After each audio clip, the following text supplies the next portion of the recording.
What's up, everybody? This is Ricardo Rodriguez. And Matthew Messick. And this is the Profits Over Wages podcast. Welcome to another episode of the Profits Over Wages podcast, where we do weekly interviews with highly successful business owners and entrepreneurs. We discuss life, business, and entrepreneurship to bring forward the lessons learned from success and failure, and most importantly, have fun while doing it. Welcome to episode 40. This is a special edition of the podcast. On this episode, Matt goes over 5 different ways to finance real estate deals, both traditional and non-traditional. We go in depth about each and every way. We also give you examples of deals we've done in the past, as well as we answer some of the questions you guys asked us on Facebook. Enjoy the show. What's up, guys? So we're coming to you live from Philadelphia. Actually, right now we are at what some would consider would be the largest podcasting conference in the country or the world. It's called Podcast Movement. There's like 3,000 people here. There's going to be like 300 speakers and like 100 panels and talks or whatever. So the other day I actually did a post on Facebook and asked you guys if there was anything in specific that you guys would like us to cover on the podcast. And the researching theme was financing and managing projects. We had some other questions on there, but these were the 2 that that you guys are actually asking more for. So I wanted to do a quick podcast or do a quick recording here with Matt, since he's the one that does all the financing in our business. So first we'll go into some of the basics on how to finance projects, and then after that we can go into some of the specifics and some of the actual questions that you guys asked us on Facebook. So Matt, if you could go over some of the ways that we finance deals, so some of the ways that people can finance deals, whether it could be cash or hard money, or just going to the different ways that people can finance deals. One of the easiest ways to get started when you want to finance deals in real estate is to use a hard money lender because it's more asset based. Most of them are going to require you to have like a minimum credit score, but it's usually on the lower end. And a lot of times they'll finance up to 80%, 90% of the purchase price, 100% of the rehab, or like 85% of total costs.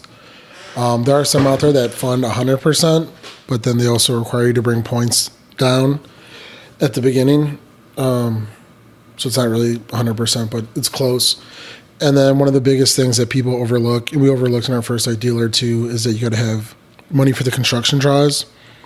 So say you have a $40,000 rehab budget, even if you brought in like all the down payment money, when you go to start the rehab, they're not going to front you any money.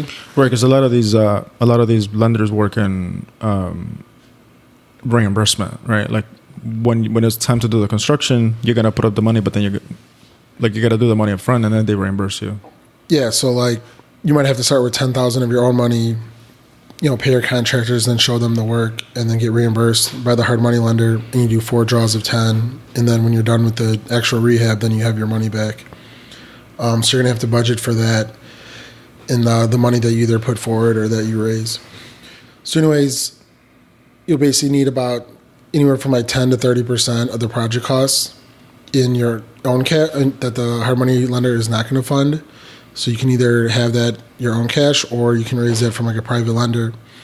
So if you know someone, friends, family, or even just like people you meet or associates, you can raise private funds from them to cover what they call gap funds, like the funds that the hard money lender is not going to fund. And then what you offer for that, you could, we offer anywhere from 10 to 15%, which is, standard. But it's whatever you negotiate. And then what you have with them is really easy. It's just a promissory note. It's usually like a 1-page, sometimes 2-page document that just says, hey, you lent me this money on this date. I promise to pay you back by this date. This is the interest amount that I'm paying you. And you both sign it. So it's really simple. And then what if they ask to be a lien on the property? Right. So like depending on how savvy the private lender is that you're working with, if they've ever lent for real estate or not. So if you just sign a promissory note, then it's unsecured. To give them more security, they'll either ask or you can offer them to secure it onto the property. So like any hard money loan is going to be recorded as a first lien position against a property, like a regular, like a mortgage that you get from a bank. And since they're funding the majority, they're going to get first lien every time. But we can offer a private lender to give them more security is to record their lien as a second lien position on the property after the hard money lender's mortgage. Yeah, and sometimes what I've heard or what we heard in the past is that even the hard money lender, if you tell them that you're going to secure the rest of the funds from a gap funder, they're going to ask for the private investor to sign subordination agreement, just so it's clear that the first lien is going to get paid first, and then the second lien is going to get paid once the property sells. Yeah. So what that means is whenever the property sells, like you can't get any proceeds from the property without both of those liens getting paid off first. And then there are hard money lenders out there that don't allow second liens or allow you to get loans. Like some require like seasoning. So if someone like lends you the money before closing and it was like a week, they're like, oh, you only had this money for a week. Where'd this money come from? It's not yours. Some hard money lenders that don't care, they're like, oh, as long as you have your own funds or as long as you have someone send funds to closing, we don't care. So you want to if you are borrowing money for the gap funds, you want to make sure that the hard money lender allows it, because some of them have it in writing in their like loan documents that don't allow second liens or allow you to borrow money for the gap funds. Like some want you to have like your own money, your own skin in the game, right? In the deal. But yeah, that's a couple ways to be able to fund your first flip.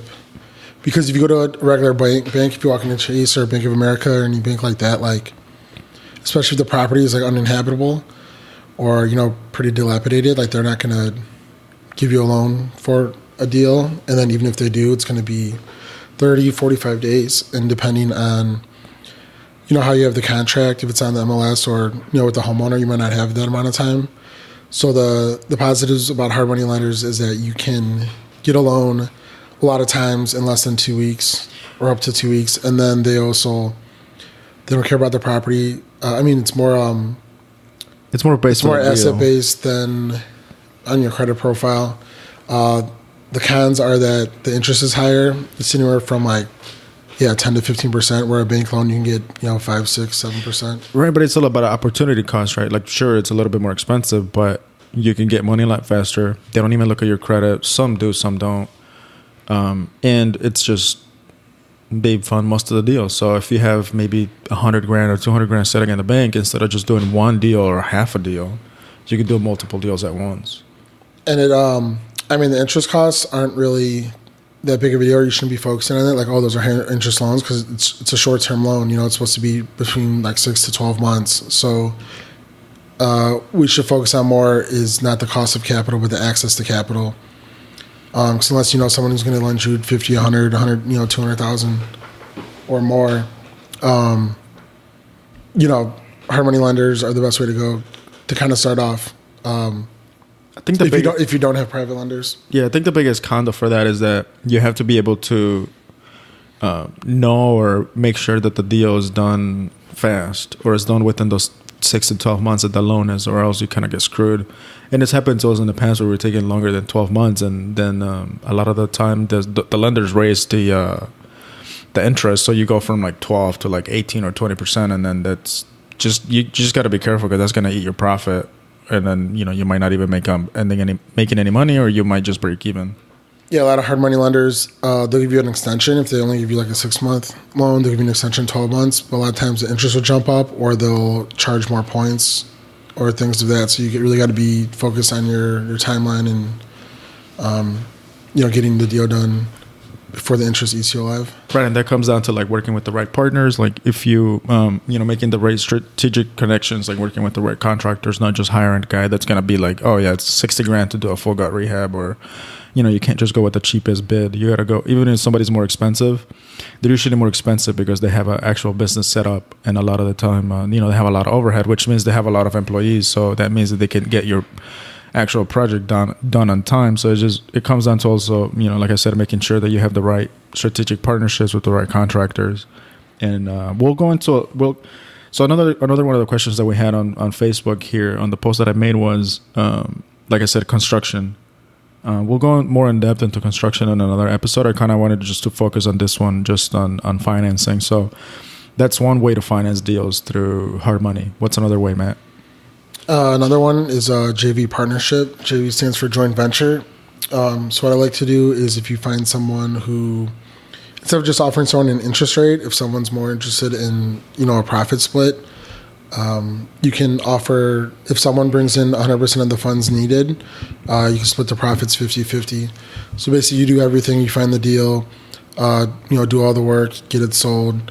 They're more of like a silent partner that give you the funds for the whole deal.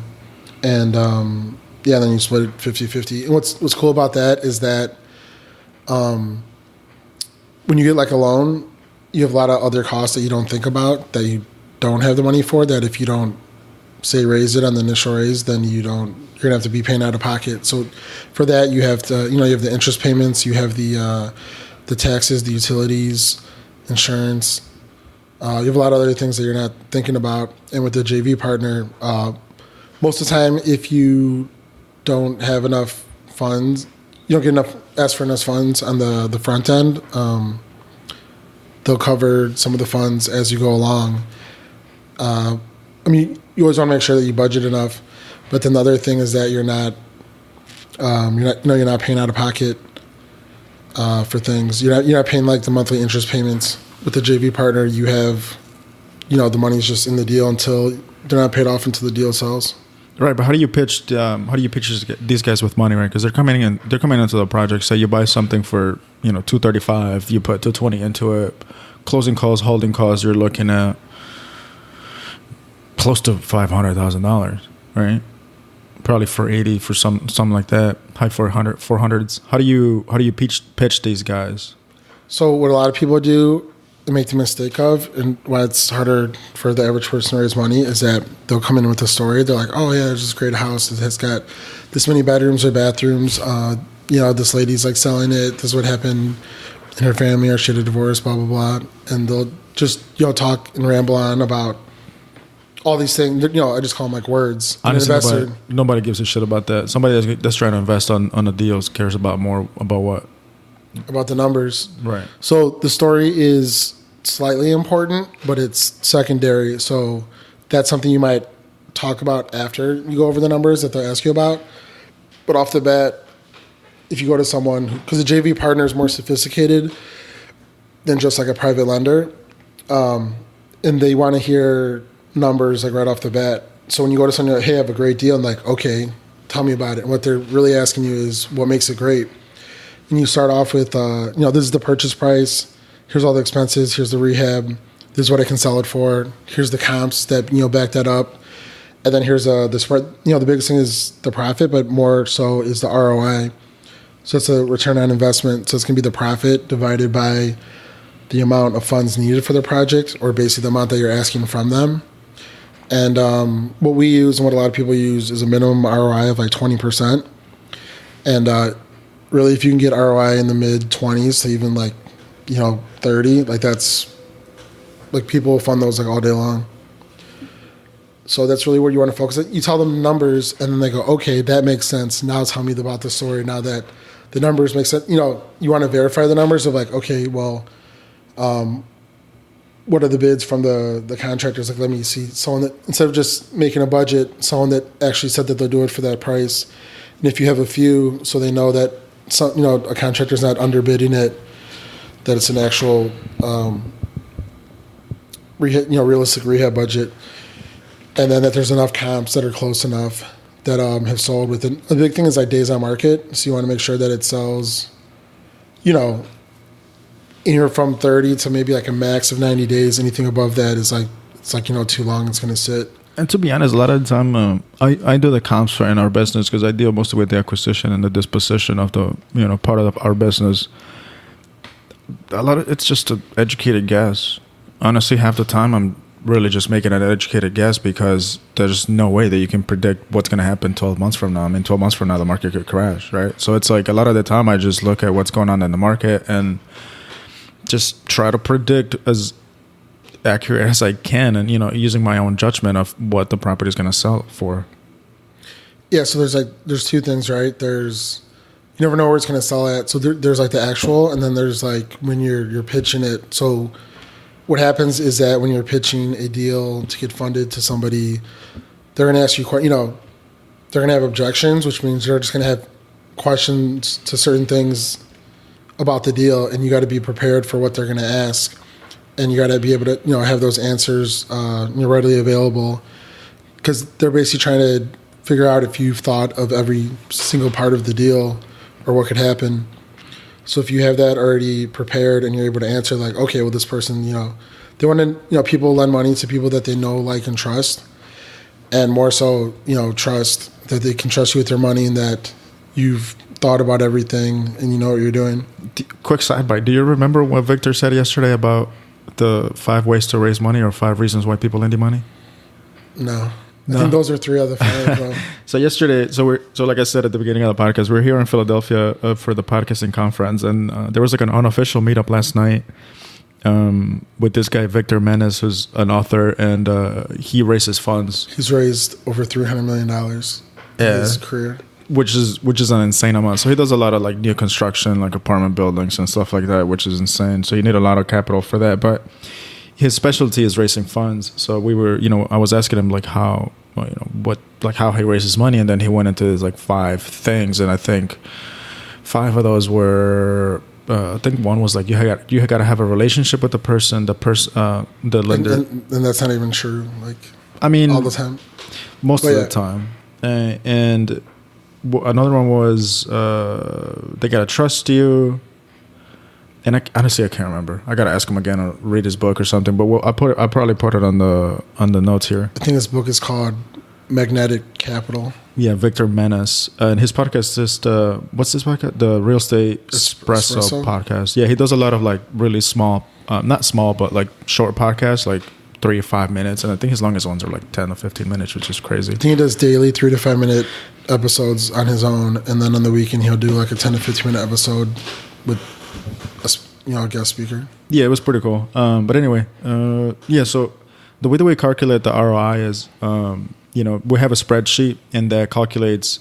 So we start with the purchase price, and then we deduct the buy and close, the rehab, the utilities and insurance, the taxes, and that's the total amount that you're going to have for the deal, right? So say, for example, we're looking at this deal right now. We actually have it under contract. The purchase price is $425. The closing costs are like about $6,000.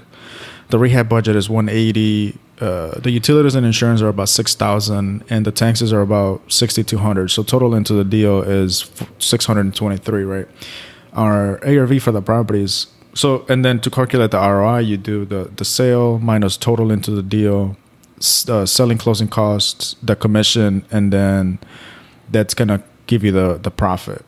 All right, so for this one, the ARV is 800, then 623 for total into the deal. Then you deduct the selling costs and broker's commission, and the profit comes into about $120,000. And then when you divide that, the ROI actually comes out to just about 20%. So I'll actually put a link to this spreadsheet, or at least a screenshot or an example on the website, on the podcast, on the episode notes, just so you guys could have this for when you're looking at deals.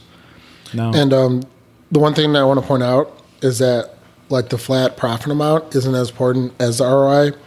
We found that out a couple of years ago when we had a deal that we were pitching, and the profit was just over $100,000. So it's like, oh, it's a 6-figure profit. Everyone's going to fund this. But at that time, we weren't calculating ROI yet, and we kept getting like denied for, people didn't want to fund it. We're like, well, I don't know why no one wants to fund it. It's going to be, what deal was this? It's a 6-figure profit. I forgot what street it was on. But anyways, what happened was the ROI was like in the low teens, like it was like 12%, even though it was like, it was like someone's like, would lend you $600,000 and it would sell for like $750 or whatever it was, but the ROI was like really low. So then we realized it doesn't matter about what the profit is; it's the ROI is what's more important. No, definitely. All right, so let's go into another way. So you already did hard money. No, this was JB. Oh, it was that one in Edison Park. Dude, you know what's funny actually? With that, it had that sunken living room thing. Yeah, so I actually showed a house there a couple months ago, and they finished that project. I think I sent you a picture of it. So they did exactly what we wanted to do. So this deal was a bungalow, very close to what we do now, where it's a bungalow and we just gotta finish the basement, first floor, and then add a second floor on it. I gotta look back and see how much they got it for, but they did exactly what we wanted to do to the deal. Something else that I want to point out is that, I mean, these deals are more in the higher end in Chicago in terms of price points. So more on like a smaller deal, or say like an everyday bread and butter deal that anybody might start out at, with like 100 to 200,000 ARV. Even if those usually have higher ROIs because the numbers are smaller. So even if you have with those, you also have to have a minimum profit, because even if you have one that's a 30% ROI, but if you're making like 12,000 profit, like it's not. You want to have a minimum of like 25 to 30,000 in profit for a deal to really do it, because if you have one thing that goes wrong in the rehab, that could eat all your profit. So you want to focus on the ROI, but then on the smaller deals, you also want to focus on that it makes a minimum amount of profit to make sure it's even worth your time doing. Yeah. All right. Let's go into another way. Cash, obviously. Yeah. So you can buy something all cash if you have the cash. Here's what some people are fans of that. Here's what I'll say. If you are actually wanting to do this as a business and you want to get to scale. So I always do this example. It's easier, written out if you can see it, but I'll try to simplify it so you can follow along verbally. If you have $100,000 and so let's say a bread and butter deal where you buy for $70,000, you put $30,000 of rehab into it, your all-in cost is $100,000, and you'll sell it for $150,000. Right? Let's just say 10% of that are for closing costs or whatnot, like holding costs. So $10,000 in costs. You'll be at $110,000, you'll sell for $150,000, the profit's $40,000. To just simplify the numbers, so say you have $100,000, you could buy one deal and make $40,000 profit on it with cash, 40 for 100. So I'm going to guess that ROI is like 40%. But what I would rather do instead of that, or if you just visualize this, if you put $10,000 down, of that $100,000, you buy 10 deals, you put $10,000 down on each. You get $90,000 loans on each of those, like hard money loans. The interest, let's say, is 10% of that. Let's just say all those deals take 12 months. So your interest on each deal is like $9,000. So if because we've even had this when we were starting out and we're talking to people like, oh, why don't you just buy with all cash? It was irrelevant that we didn't have cash at the time, but even if you do have a lot of cash, so on one deal, you could be like, okay, well, why'd you use a hard money loan? Like, oh, you could have made, if you used cash, you could have made $40,000 profit, but now after all the interest, you're only going to make $31,000 profit because you have to pay this $9,000 in interest. It's like, okay, well, you can buy one deal all cash, make $40,000 on that one deal, or you can spread your $100,000 across 10 deals, put down $10,000 down payment on each.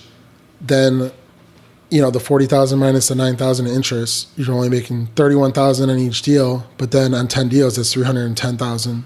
Right. So it's like the biggest thing is it's the power of leverage in like real estate. So instead of putting $100,000 on one deal and making a high profit, you can spread it and leverage your money across 10 deals. Like, in the same amount of time, would you rather make $310,000 on 10 deals or $40,000 on one deal? So what it is you make a lower profit margin, but you can leverage your money to do more deals to make higher volume of profit. Now, obviously, you got to have the infrastructure in place, or it's going to take more time and not more like length of time, but more of your energy to be able to do 10 projects at a time. But just like as far as your money like working for you, with the power of leverage, you can do more deals with getting a loan as opposed to just paying all cash. Right. Even if the rehab budget is a little bit higher because you have to hire a GC to manage that many projects, you're not spending all the time doing that. Let's say even if the profit is half, you're still making $150,000, $200,000. Yeah, versus 40. Right. So that's one of the things that people ask us too. Like, why don't you just manage the project yourself? I'm like, because I don't want to be going to Home Depot 10 times a day and going from project to project literally every day. I've done it before, and honestly, it's not what I want to do. Even like investors who have contracting experience that can do a lot of the work themselves. Like, how many deals can you do at once on your own? Like 1, 2?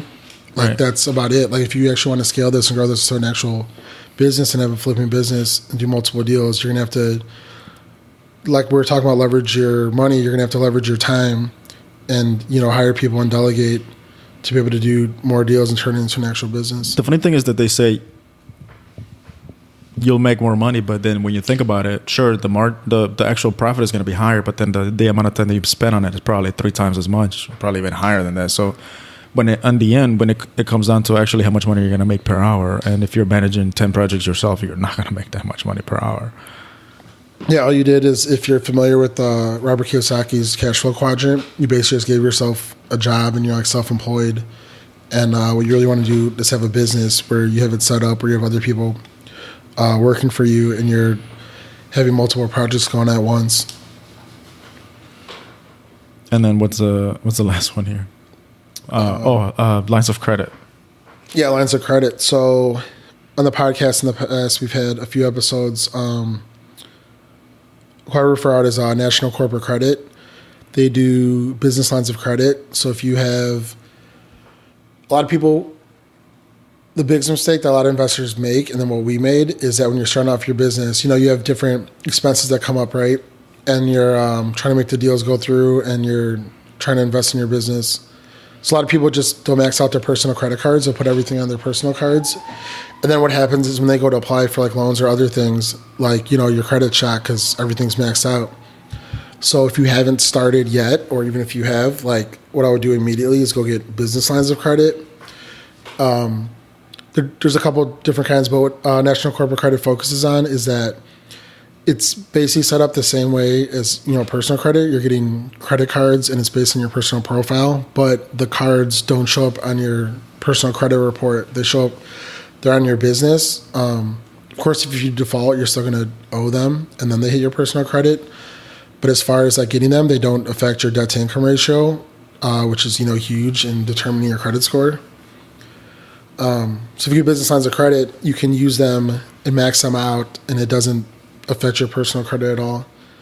So that's what I would do on the front end, is have that set up, even if I won't even, say use that credit per se, but it's always good to have that as like a reserve or to fall back on if you have expenses that come up that you need to, because what you're going to do is, if you don't have those lines available for your business, you're going to end up using your personal credit cards, and that's going to put you in the hole. I mean, what you could do too is with these line of credit, you could use it either to buy materials, or to put up the upfront the draws. So if you get a hard money loan, right, because you're going to have to upfront the draws a lot of the time anyway. So what you could do for these is using these to pay for, to front those draws, because you're going to get it back anyway. And a lot of the time, these are like 12 to 18 months on 0%. So you could use like a hybrid model where, you get a hard money loan for 80 to 85% or 90%. Then maybe you could even find a private lender to fund the gap funds, and then you could use these lines of credit to fund the draws. So it's all about getting creative. I know somebody asked on creative financing, and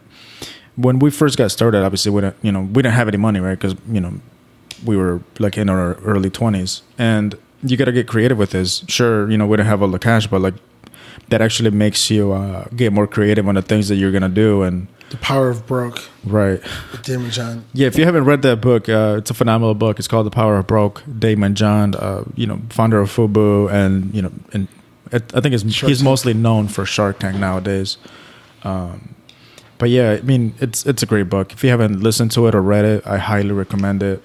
He pretty much just says that when you got to use the power of broke. I mean, even if you have money, because it makes you get creative, right? Say if you're trying to market your business and you don't have any money, how are you going to market it, right? You got to get creative with the marketing that you do. So it's all about, getting creative with what you do, and financing. If you don't have the money for these projects, you got to get creative with it and try to fund them as creatively as possible. And a lot of the time, I mean, sure, you're giving up a lot of the profit, but you're gonna get the experience, and 50% of something is better than 100% of nothing, right?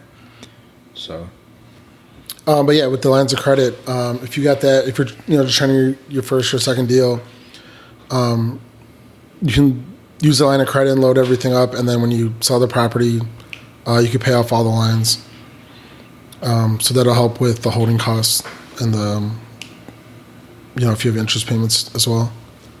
So I think that's it for kind of the basics on the financing these deals. What? Well, also one thing I wanted to add that not a lot of people know when they get in the business, you can actually retirement accounts can actually fund deals, and not only say your own but other people, and that's a great source of capital because the average retirement account in America has $96,000 in it, and the average rate that they're making is anywhere from 4 to 6%, if you're lucky 8%.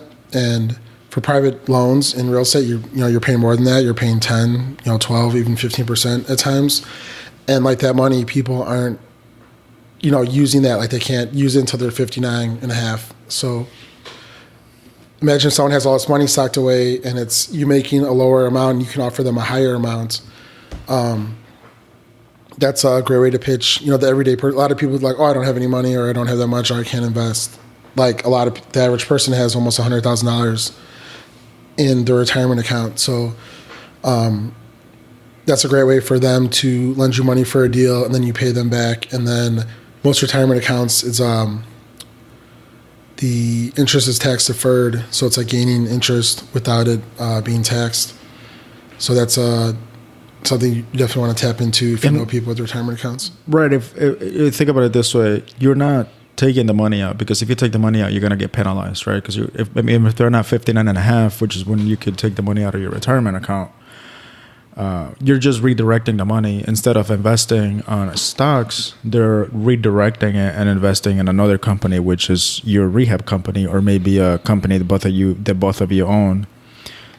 So yeah, that's a great way to finance deals. Yeah. So the two main ways to do it, to execute that, is that if you have a Roth IRA, you have them transfer it into like a self-directed IRA, which like a big company is Equity Trust that does that, because you need a custodian to do it. And all they'll do is they'll actually make a loan to your company or to your project. Now, if someone has a 401k, you can't roll that over because they're going to get penalized. But what you can do is, or what they can do is, they can borrow up to $50,000 or 50% of whatever's in their retirement account, whichever is less. And they can take a loan from that, which is not penalized. And then there's like a small interest cost. It's usually like somewhere in the 4% to 5%, but it's getting paid back to their retirement account. So it's essentially, they're getting it for free because they're in the money anyways. Right. But anyways, they can take a loan from their 401k. They can loan it to you at whatever percent, and then you pay them back when the property sells, and then they can pay off their whole loan. So those are the two ways that they can, depending on what retirement account they have, that they can loan money to you or your project. So to summarize, that's 5 different ways that you can finance deals. So that's hard money, JV partnerships, cash, lines of credit, and using retirement plans. Now let's go into some of the questions that people asked on Facebook. Maybe we already covered some of these, but Matt, see if you could answer these.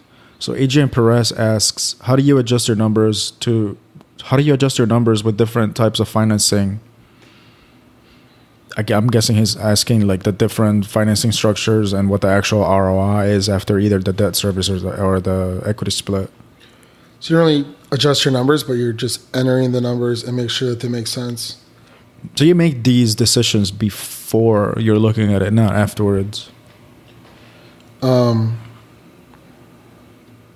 Yeah, so the whole thing is when you're pitching people, you don't have any of the financing in there. It's always like a cash on cash, because you never know how the financing structure is gonna be. So you just make sure you account for everything like we spoke about, like the purchase price, buying closing costs, rehab budget, utilities and insurance, taxes, and then also on the sell side, your selling closing costs and the broker's commission. And a lot of the time, the closing costs differ from project to project, right? But a baseline that we use is 1%, 1.5% of either the purchase price or the sales price. So, like, I'll put the sheet on the show notes, but essentially we just multiply the purchase price or the sell price by 1.5%. I think actually what Adrian's talking about is that, so say you have 3 different ways to finance your deal. Mm-hmm.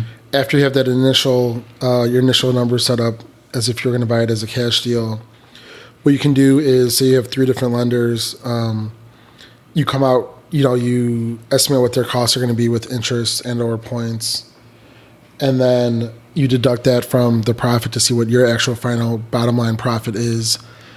And all you do is, calculate that and see what your bottom line is going to be, and then go with the financing costs that make the most sense where, your profit's higher. Yeah, on the spreadsheet that we have, we actually calculated for what our profit would be depending on different scenarios, whether we go JV or whether we go hard money lender or whether we do a different financing structure or a hybrid of three of them. So it's just about, you want to calculate all these things as they're happening, right? Yeah. All right. So Shannon Cervantes asks, financing construction loans. I'm not sure what you mean by that. I think she's just wondering how a construction loan work. Maybe we could talk about the way that hard money construction loans work, and then we can go into FHA or something like that. Okay. With that, just kind of we went over it a little bit before, but construction loans, as far as a hard money company lender would give you, is that you got to do construction draws. So you're going to need some money up front for, say, what's equal to one draw, because you're going to have to fund the first draw yourself. Then once it's done, they're going to send in an inspector or whoever to, come and take pictures and then make sure that the work was done, and then they're going to reimburse you for that first draw. And then basically say your last draw when you get there, because they're going to do that a few times until you get to your last draw. And then once they check it, they'll reimburse you your final amount, and then basically you'll have your initial money back that you started the first draw with. The thing that I would just add to this is to, when you're working with your GC, or if you're the one managing the project, to make sure that you structure it correctly. Make sure that you put everything into the draw that you're going to need per phase. We structure all of our deals into a 3 or 4 draw projects, depending on the size of the deal. Most of the time we just do 3. So say the project, the construction costs are $200,000 or $220. We just do 3 draws of $60,000 to $80,000. Construction loans. What you can also do is that what you want to do is go to a local community bank, and they'll actually have construction loan programs where they give you rehab amounts, anywhere from 5 to 7%. So you can do a lot. You got to go through more of underwriting and your personal credit profile and whatnot, and you do have to have a little bit of experience, but then you can get rates a lot lower than going to a hard money lender. But you definitely want to go to local. You don't want to go to a Chase or Bank of America. You want to go to a local community bank, even a credit union, and you can get construction loans from them at better rates than you can from other places. I think this is more once you've gotten a lot of experience, or maybe once you've had some deals under your belt, because a lot of them are going to ask for reserves, or you're going to ask for a resume of all the projects that you've done. But just think about it in this way: if you've done a lot of projects, it'll be easy for you to get a loan at 5 or 6%. Here's something else I want to add if you're not familiar with it. If you're just starting out, or you're I want to do my first project, but I don't know how. So there's something called an FHA 203K loan. So for this first loan structure, you have to live in the property. So what a lot of people do, if you're familiar with the term house hacking, you can buy a 2, a 3, or a 4 flat / unit. And if you live in one of the units, you can actually get acquisition loan for the property with a construction loan, and live in one of the units, fix up the other ones and then rent them out. That process is a little longer because there's a lot of you got to have all your ducks in line, and the 203K loans, you get the construction draws slower, but it's a great way to finance a project at 5% or lower, because it's a conventional loan with a construction loan attached to it. And then that's a great way that people do their first or second deal, because then you get that, and then you get the equity in the project. You get after you get it, fixed and rented out, you're getting the income coming in, and then you have somewhere to, live. Kind of where it is that a 2 flat, you really won't make money. A 3 flat, most of the time you'll get to live there, and the rents from the other 2 units will cover all the expenses. So basically, you usually break even with a 3 unit. But you're going to live there for free. And then with the 4 unit is where you actually make some profit on the 4th unit. But that's a great way to finance get a conventional loan and get a construction loan, and be able to live somewhere and house hack It's a great strategy for your first acquisition. I would just say just be careful though if you're gonna use this for like a rehab or a flip, because these take forever. A lot of the time the draws are like 4 to 6 weeks, so you're just gonna make sure that you have reserves to cover, for that stuff.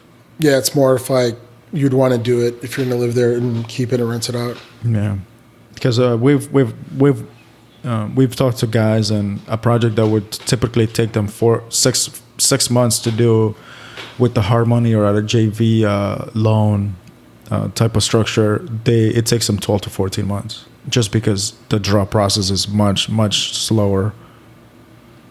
And that just means that they just take forever to pay you back or reimburse you for the money you put in for the construction. Next question. Marius Grigoras asks, creative financing, owner financing, and subject to existing mortgage deals. So owner financing, what you can do is if, let's say you find someone who owns a property free and clear with no mortgage, say they're on the older side and they just want to, a lot of times what it'll be is somebody's like, okay, my parents have lived in this house for 30 years, they're moving in with me, or put them in an old folks home or whatever. They're this house and like, yeah, I want to sell it. And you're like, okay, well, do you need the money? And they're like, oh, well, no, we just want to kind of get rid of the house. It's like, well, can I buy it? Will you seller finance it to me where you give me a mortgage for the house and I'll pay you in payments? Or you can structure it a few different ways, but it's basically you are setting up owner financing with the owner that they're giving you the deal so that at least the purchase price, so you don't have to go out and raise the funds for the purchase price. You only have to raise the funds for the rehab. So it helps you because at least half or more of the funds you don't need to raise or put into the deal. And actually that works really well on rental properties too, because if you're just paying them a monthly payment, you can actually get in, fund your own rehab and then rent it out. And then the rents are higher than the mortgage payment that you're paying the owner. Then, you're making, monthly cash flow and profit on the deal. This is great for somebody who's on the older side because sure they don't get like a bulk, but they get those monthly payments that they need to live, right? So maybe if they have kids that are going to ask for a little bit of money once they get like a nice check, it'll be easier for them to just live off of that monthly payment that you give them. Some sellers would actually prefer to seller finance it because they're only getting money every month as opposed to selling it for a big amount where their kids are like, okay, well, are you giving us some of the, they look at it as inheritance. Well, not only that, but once you get money, people start calling you and asking you to borrow money. So it'd be better for them to just get to get those monthly payments so they don't have to worry about of how low their social security check is or money to live on. So it's actually a very attractive strategy for for older folks. And subject to existing mortgage deals, those are if somebody has a loan in place and there's like equity in it, say they owe their mortgages for half of what the property's worth, you can just offer like, hey, can I just take over your payments? Like you keep the existing mortgage in place, they'll sell you the property, and then you just make the payments, and then you don't have to go out and get your own mortgage. And there's a few things you got to do to do that correctly. But yeah. What did you say? Are you even paying attention? No, I was looking at my phone. But if you set that up, you want to have it where you're paying because they're going to say, okay, are you making how do I know you're going to make the payments every month? And you usually want to get like a third-party servicer where you're making the payments to them every month and they're paying the mortgage. Because you definitely don't want to send it to the owner and say, or the seller and say, okay, I hope that you make the payments. Right. And you could pay the bank directly, but then they're going to be like, oh, well, the payments are coming from somebody else, and the bank, you're not the person who owns the property. Like that's what the seller's going to be wary of. Right, they would be scared that the bank would call a due on sale clause because they're not the ones paying for the mortgage. Which everyone's afraid of that. So if you're not familiar with that, that's the bank has in the mortgage documents they have like a clause that says they can call if you sell the property to someone else or you have someone take over your mortgage, they can call the entire loan amount due immediately, like on the spot. Yeah. But that very rarely happens, if ever. And As long as you use a third-party servicer, usually you're fine with that. Subject. That's it. Owner financing, creative financing. I think we got into some creative financing. Another cool thing that you can do that nobody thinks of after you've done a few deals, if you're at a closing table and someone's selling you their house, you're about to pay them they're about to receive like a large sum of money for their house. Like most people, when they sell their house, especially if it's free and clear, they're about to get the largest sum of money they've ever had at any point in their life. You could ask them, it must be great to be able to sell the house and get this hassle off your back. And they're like, yeah. And like, okay, what are your plans for the money? Like, what are you doing with the money? You go, I don't know. Like, I might do this or that, but then I don't know what I'm going to do with the rest. Like, I want to invest it somewhere. You're like, oh, well, because I do deals. Like, you can, if you want, you can invest it with me. So basically, you're trying to recruit the seller at the closing table to loan you money for other deals or future deals. Where that's a great thing to do because they never think about that. And a lot of times the investor never thinks about that. But, a lot of people are like, yeah, I'd rather do that than if I don't do that, I'll spend it. And they're not going to be able to they don't have a lot of other investment options that would pay as high as, a loan for real estate for one of your projects. I'll probably say it'd be easier to but talk to your agent to do that for you if you don't go to the closing table. I mean, we don't go to closings anymore. But it would be easier for you to ask your broker to ask them for it, and then just give them a 1-point referral just for getting you the money, because they're going to be sitting there anyway. And a lot of the time when you're on the sell side, you sit in different closing tables anyway. You're at the same, you're there, but you're in different rooms.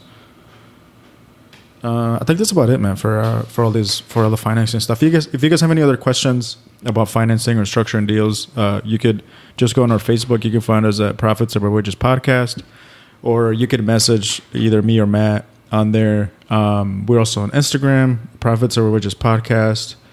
What else? Our email is support@profitsoverwages.co. I think we also have a number on there. So if you actually want us to answer, want us to play your voice on the podcast asking these questions, hold on, let me look up the number. You could actually call us and leave us a voicemail, and then we'll play it here on the podcast.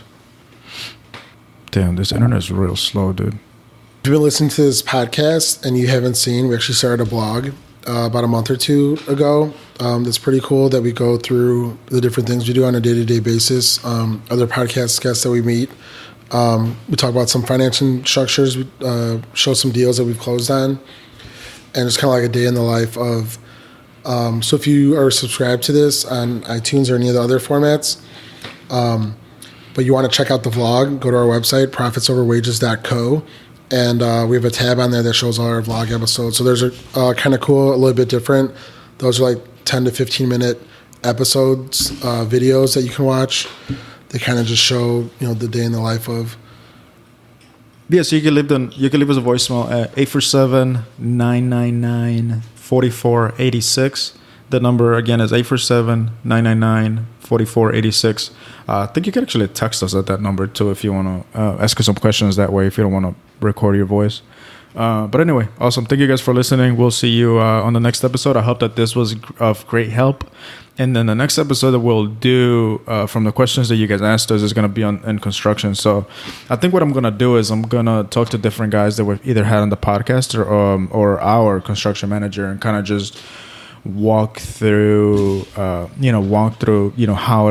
to manage rehab projects correctly, right? Because honestly, that's probably the biggest variable. Sure, you could find a good deal, you could find great financing, but if you fuck up the construction, your project, you're either not gonna make any money, break even, or you're gonna end up losing money, or the project is gonna take so long that if you have a hard money loan on it, it's gonna eat all your profit. So that's gonna be a great episode. So stay tuned for that. Yeah, till next time, guys. And that's it for another episode of the podcast. Hope you enjoyed it. One last thing before you head off, though. Please don't forget to subscribe, rate, and leave us your thoughts on iTunes. It would really mean a lot and help us reach more people. You can also find us on Facebook at Profits Over Wages Podcast, as well as on Instagram and YouTube. Until next time.